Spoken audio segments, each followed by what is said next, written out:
เอาค่ะตรงตำแหน่งส่วนกูก็ทำในก็ข้าวเรียนเอาแต่ก็ได้เซลล์ข้าวก็กินด้วยร้านข้าวภาคใต้เนี่ยเนาะเชียนอยู่อย่างคิทเช่นเนี่ยตั้งไว้อยู่ที่อาร์เกตในขนาดนะมีปลาลิกไตเลี้ยงกินเนี่ยลิกไทยไปเนาะ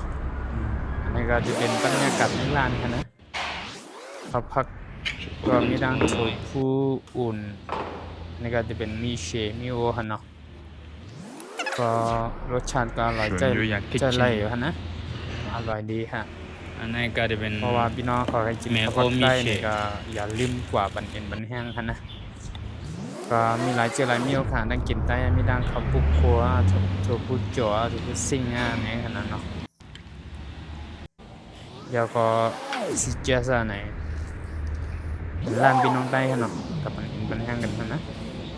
แล้วก็เขาก็กินมากเนี่ยให้กินเขาตั้งกินไต้ไหนก็ร้านก็สะอาดดูดีน่ากินอาหารก็สะอาดร้านก็ดูดีน่ากินtrong bán ใคร